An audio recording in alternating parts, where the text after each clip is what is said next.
ministère, celui qui a le ministère, pendant que j'ai son ministère de la prédication, il peut exercer aussi son don. C'est pour ça. Et ils ont parlé de trois dons. Le don de parler en langue, le don d'interprétation de langue,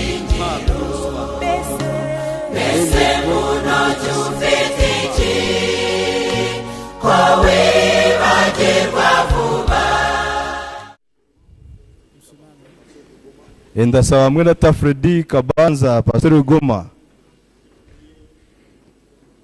kugira ngo adusengere.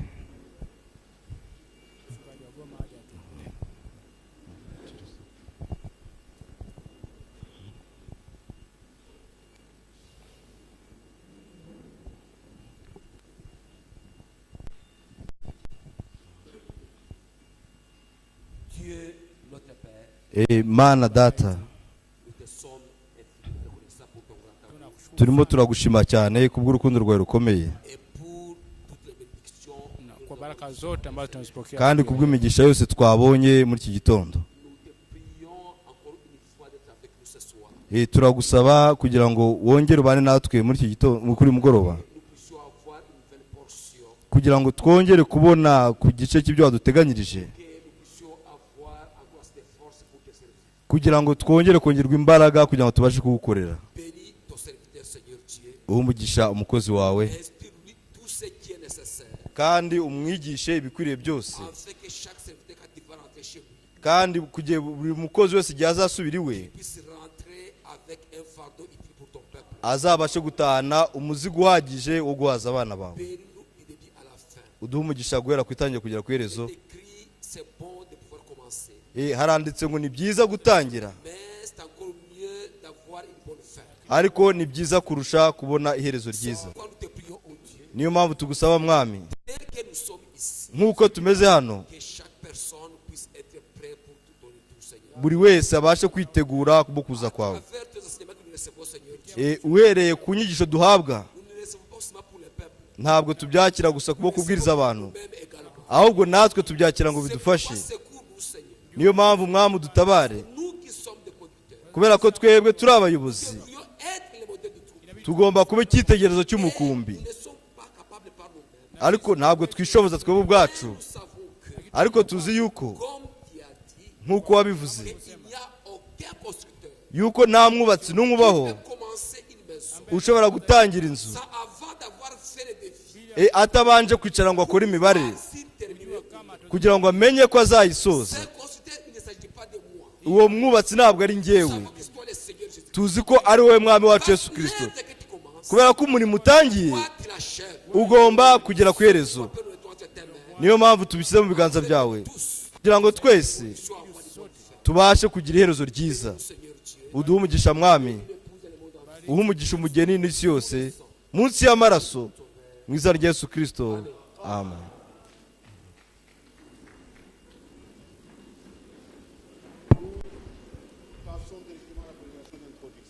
Tugiye guhera ku kibwiriza cyo gutangira.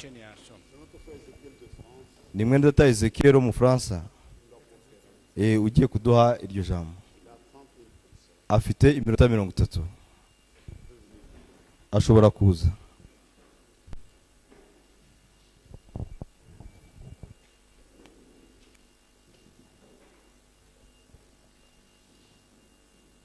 Kubwo kudufasha, tuzi ko kandi uza kudushoboza.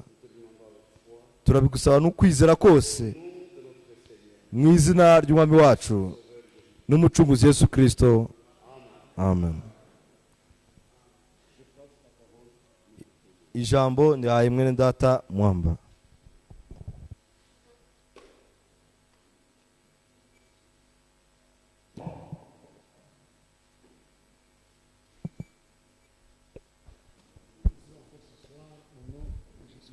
Ndabaramutsa none kuri mugoroba mu izina rya Yesu Kristo. ni byiza rwose kumva abakozi b'Imana batandukanye. Biradufasha kandi bitwongerera imbaraga. Twumvishe mwene data wo muri Ghana, byari byiza.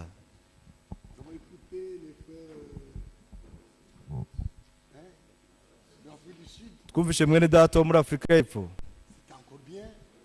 nabyo ni byiza. Tumaze kumva mwene data wo mu Faransa,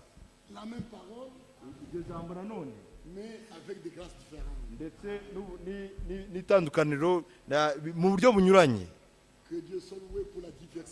Imana idufashe kubwo abakozi b'Imana banyuranye.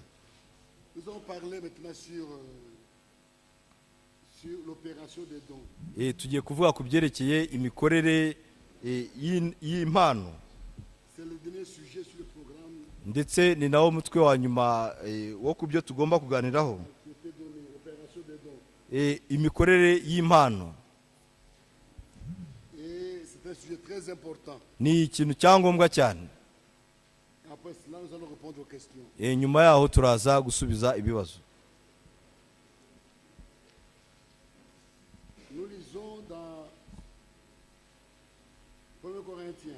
Turasoma mu Bakorino ba mbere,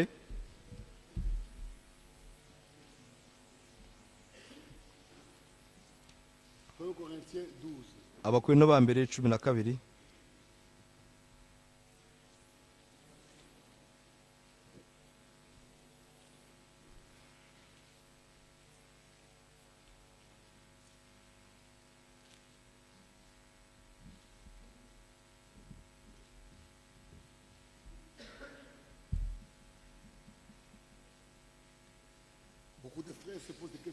Bene data benshi bibaza ibibazo.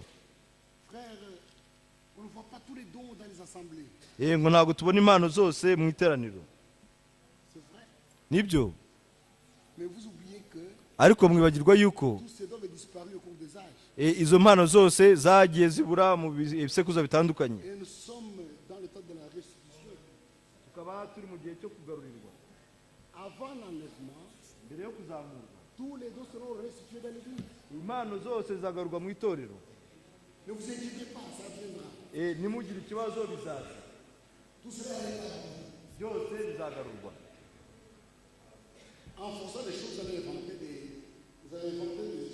Mu kugerageza gushyiramo imbaraga, hari igihe muzagira ibyo mwihimbira.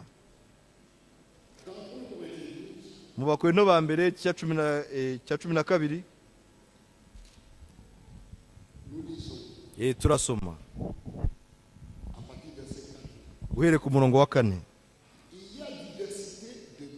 Icyakora hariho impano z'uburyo bwinshi, ariko umwuka ni umwe. Kandi hariho uburyo bwinshi bwo kugabura iby'Imana, mais le même Seigneur. ariko umwami ni umwe. Diversité d'opération, Hariho n'uburyo bwinshi bwo gukora, mais le même Dieu qui opère tout en tous. ariko hariho Imana imwe ikorera byose muri bose ni imwe. Or, à chacun, Umuntu wese la manifestation de l'Esprit est donnée pour l'utilité commune. agahabwa ikimwerekanaho umwuka kugira ngo bose bafashwe. En effet, Muri ibyo à ngibyo, l'un est donné par l'Esprit une parole de sagesse, umwe aheshwa n'ijambo ry'ubwenge, à un autre aheshwa n'ijambo ry'ubwenge une n'umwuka, parole de connaissance, undi agaheshwa n'uwo mwuka ijambo ryo selon le kumenya, même Esprit, n'uwo mwuka agaheshwa n'uwo mwuka, à un autre undi la foi, agaheshwa n'uwo mwuka kwizera, par le même Esprit, uwo mwuka akaba ari umwuka kwizera, à un autre undi le don de guérison, agaheshwa n'uwo mwuka imana yo gukiza par le indwara, même Esprit, uwo mwuka niwo umukoresha, à un autre undi le don d'opérer des miracles, agahabwa gukora ibitangaza, par le même Esprit, pardon, à un autre le don d'opérer des miracles, undi agahabwa gukora ibitangaza, à un autre la prophétie, undi agahabwa guhanura, à un autre le discernement des esprits, undi agahabwa kurobanura imyuka, à un autre la diversité des langues, undi agahabwa kuvuga indimi nyinshi, à un autre undi l'interprétation des langues. agahabwa gusobanura indimi.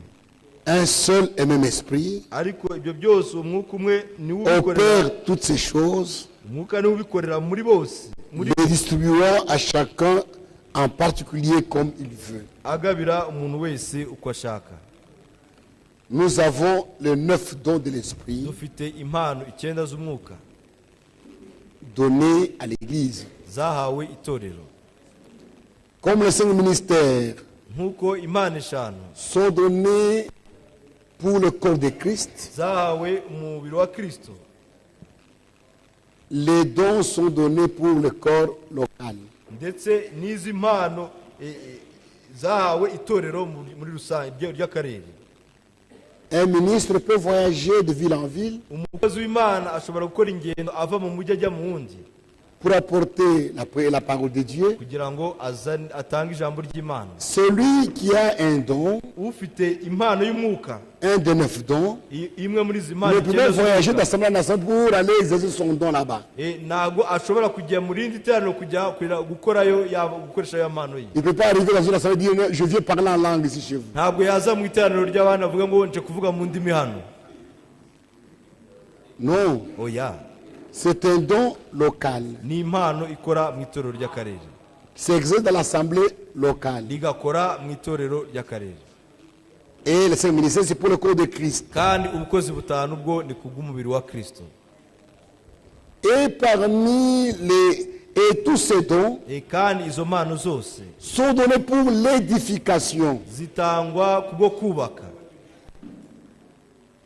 Les dons de l'esprit Impano z'umwuka sont donnés pour l'édification. zitangwa kubwo kubaka umubiri wa Kristo.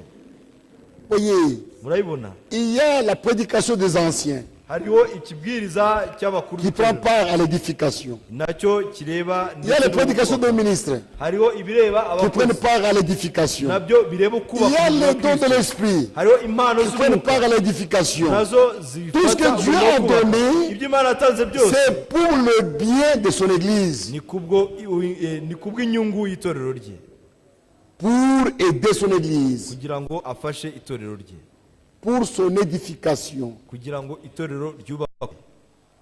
Et frère Branham nous a mis en garde. Kandi Mweta Branham yaduhaye ibyitonderwa Dans la prédication, le trône, mu butumwa buvuga ngo intebe y'ubwami, au paragraphe 10, ku gika cy'10 il dit, aravuga ati, quand un don opère mal, iyo impano ikora nabi ça divise les assemblées. bicamo ibice amateraniro. Tu lis? Tu peux lire?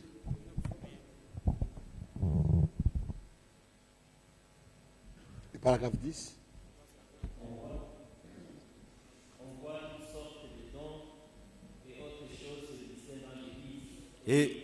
Tubona ibindi bintu byinshi ndetse n'uburyo bw'Imana bwinshi bikora mu itorero. Mbere yo kureka kugira ngo izo bikore, ni ikintu kigomba kuba gitsikamiye umutima wawe. Umwanzi afite uburiganya bwinshi, ese murabisobanukirwa? Kandi izo mpano zikora neza,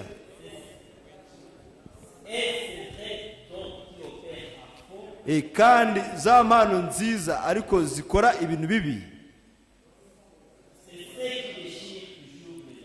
izo nizo zicagaguramo ibice amatorero. Murabibona,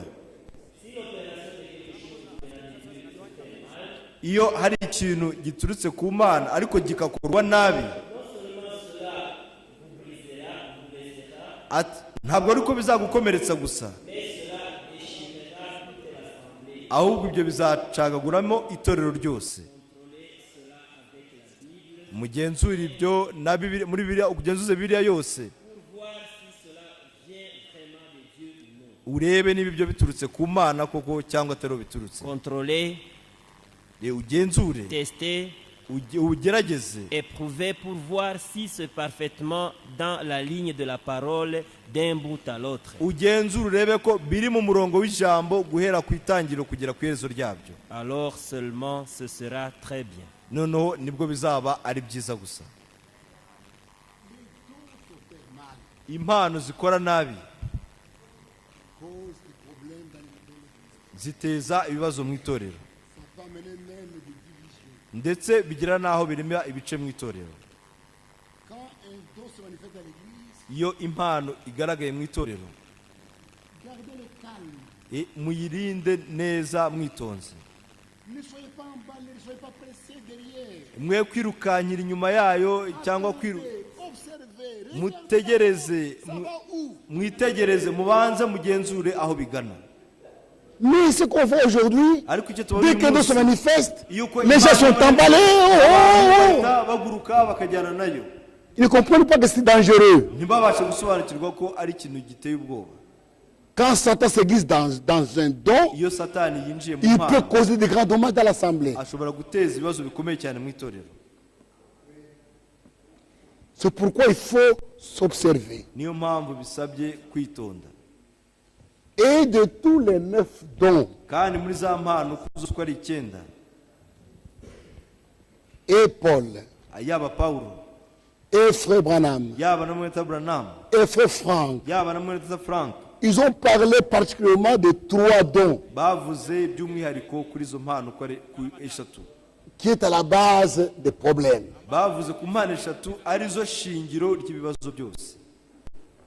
Nous avons dit ici, Twavuze hano, celui qui a un des dons ufite imwe muri izo mpano ne doit pas, il ne peut pas aller dans une assemblée. ntabwo ashobora kugenda ngo ajye mu yandi materaniro gukora ya mpano, gukoresha No. ya mpano. Oya. Même le don de guérison. Ndetse n'impano yo gukiza uburwayi. Si un frère a un don de guérison, Niba mwene data afite impano yo ou une gukiza soeur qui a un uburwayi, don de guérison, cyangwa mushiki wacu, ne peut pas commencer à aller dans ce sens et dire je veux prier pour les malades. ntabwo ashobora kugenda ngo ajye mu yindi asambure ngo avuze ngo No, ajye gusengera no. abarwayi. Oya, oya. Qui prie pour les malades dans son assemblée. Asengera abarwayi muri teraniro arimo. À moins que ce don-là Keretse hariyo mpano soit associé à un ministère. yaba igendera ikurikiranye n'ubukozi. Quand le don est associé au ministère, Iyo mpano ifatanye n'ubukozi mu muntu umwe, celui qui a le ministère, wa wundi ufite ubukozi, pendant qu'il exerce ce ministère de la prédication, iyo akora ubukozi abwiriza ubutumwa bwiza, il peut exercer aussi son don. ashobora no gukoresha ya mpano yo gukiza uburwayi. C'est comme ça. Nuko bimeze. Et ils ont parlé de 3 dons. Kandi bavuze ku mpano eshatu. Le don de parler en langue, Impano yo kuvuga mu ndimi, le don d'interprétation des langues impano yo gusobanura indimi, et le don de prophétie, ndetse n'impano y'ubuhanuzi. qui sont des dons d'inspiration. N'impano z'umwuka zo gusigwa n'umwuka, Où quelqu'un parle des choses par inspiration, aho umuntu avuga ibyo yasigiwe comme venant de Dieu. akabivuga nk'ibiturutse ku Mana. Avec ces 3 dons, Hamwe n'izo mpano uko ari eshatu, on doit faire très attention. tugomba kwitonda cyane. Et quand nous lisons dans les Écritures, Iyo dusomye mu byanditswe byera, Paul Pawulo n'a pas donné comment fonctionnent les dons de guérison, les dons de sagesse. Il n'a pas parlé de ça. ntabwo yigeze avuga uko impano zo gukiza uburwayi cyangwa iy'ubwenge zikora. Il a parlé du parler en langue. Yavuze ku mpano yo kuvuga mu ndimi, Comment il doit s'exercer. uko igomba gukorwa. Le parler en langue. Ukuvuga mu ndimi, Le don d'interprétation. n'impano yo gusobanura indimi, Comment ça doit s'opérer. uko indimi zigomba gusobanurwa, Et le don ndetse de n'impano prophétie. y'ubuhanuzi. Quand quelqu'un parle en langue, Iyo umuntu arimo kuvuga mu ndimi, il y a 2 sortes de langues. hariho uburyo bubiri bwo kuvuga mu ndimi. La langue des anges Indimi z'abamarayika, et la langue des hommes. ndetse hari n'indimi z'abantu. La langue des anges, Indimi z'abamarayika on ne peut pas le comprendre. ntabwo dushobora kuzumva. La langue des hommes, Indimi z'abantu c'est c'est toutes les langues qui sont sur la terre. ni za ndimi zose ziri hano ku isi, On peut entendre. izo umuntu ashobora kumva. Et Paul dit, noneho Pawulo aravuga ati il dit si je parle, yaravuga ati niba navuga si je parle en langue, niba navuga mu ndimi la langue des hommes nkavuga mu ndimi z'abantu ou la langue des anges, n'iz'abamarayika si je n'ai pas la charité, niwe singira urukundo. c'est dans 1 Corinthiens 13. Mu Bakorinto ba mbere igice cya 13 Quand je parlerai les langues des hommes nubwo navuga indimi z'abantu et des anges, n'iz'abamarayika, cela nous voit qu'il y a donc deux sortes de langues. ni ukuvuga ngo bitwereka ko hariho uburyo bubiri Les langues des hommes indimi z'abantu et les langues des anges. n'indimi z'abamarayika. Et quand quelqu'un parle les langues des hommes, Kandi iyo umuntu avuga indimi z'abantu même sans interprétation, je peux entendre. niyo haba hatabaho ubusobanuro abantu bashobora kuzumva. Et le parler en langue Kandi ukuvuga mu ndimi peut s'exercer en privé. bishobora gukorwa umuntu ari wenyine by'umwihariko. Quelqu'un en priant, même seul à la maison, Umuntu arimo asenga niyo yaba ari wenyine mu rugo il peut parler en langue. ashobora kuvuga mu ndimi. C'est normal. Ibyo ni bisanzwe. S'il parle dans l'église, Abaye yagiye mu iteraniro, s'il n'y a pas d'interprète, niba ntawe uzisobanura uhari, il doit se taire. agomba guceceka. On ne doit pas laisser quelqu'un parler en langue, mais il n'y a pas d'interprète. Ntabwo wareka umuntu avuge mu ndimi nta muntu urimo kuzisobanura. Il peut commencer à parler en langue, Ashobora gutangira kuvuga mu ndimi, mais s'il n'y a pas d'interprète, il niba ntawe doit se uzisobanura uhari, taire. agomba guhita aceceka. On ne doit pas le laisser continuer à parler. Ntabwo wamureka 30 minutes, il n'y a pas d'interprétation. imyaka minota 30 nta muntu urimo gusobanura. C'est un désordre. Iyo yaba ari gahunda nke. Et quand il parle en langue, Kandi yavuga mu ndimi, il ne sait pas ce qu'il dit lui-même. we ubwe ntabwo aba azi icyo arimo kuvuga, C'est un esprit qui parle. ahubwo ni umwuka urimo kuvuga. Il ne peut pas venir dire, Ntabwo ashobora quand je parlais en langue, ngo igihe navugaga mu ndimi Dieu disait ça, il ment. ngo Imana yavuga gutya na gutya, aba arimo kubeshya. C'est faux, c'est faux. Ibyo ni ibinyoma, ntabwo ari byo. Quand Dieu veut nous parler, Iyo Imana ishaka kutuvugisha, quand on parle en langue, atari ukunyura c'est mu pour nous ndimi, qu'il parle. ni kuri Il parlera dans un langage que nous allons entendre, izavuga mu rurimi dushobora kumva. même s'il n'y a pas, tout le monde ne connaît pas la langue. Niyo abantu bose baba batumva urwo rurimi, Dieu qui va nous parler, Imana ishaka il kutuvuga, va pourvoir qu'il y ait quelqu'un qui va écouter cette langue-là. izateganya ko hazaba n'ushobora kumva urwo rurimi byibura. C'est comme ça. Nuko bimeze. Un jour, Umunsi umwe Frère Branham, mwene Taburanamu ils étaient dans l'église. bari bateranye bari mu iteraniro, Et un frère noneho a mwene commencé à data parler en langue atangira kuvuga mu ndimi aux États-Unis. muri Amerika. Il avait parlé en français Yari arimo avuga mu Gifaransa, dans un milieu des anglophones. arimo avugira aho hari abantu bavuga icyongereza gusa. Il parlait en français, il a parlé, Avuga mu Gifaransa, avuga mu Gifaransa. Il termine, Arangije un frère lève la main. mwene data azamura urutoki, C'est du français. aravuga ati ibyo avuze ni L'autre Igifaransa. dit là-bas, c'est du français. Ibyo avuze ni L'autre Igifaransa. dit là-bas, c'est le français. Ndavuga ati ibyo avuze ni Branham dit, Igifaransa. écrivez ce qui a été dit. Baravuga ati rero mwandike ibyo yavuze. Chacun a écrit. Buri wese arabyandika, On amène barabizana, exact. basanga birasa. Comme tu as choisi cette voie. Noneho ko wahisemo iyo nzira, Vous connaissez ce qui a été dit dans cette prophétie-là. byavuzwe kuri ubwo buhanuzi. C'est comme ça. Nuko bimeze. Quand Dieu parle en langue dans l'assemblée, Iyo Imana ivuga mu ndimi la mu iteraniro, langue des hommes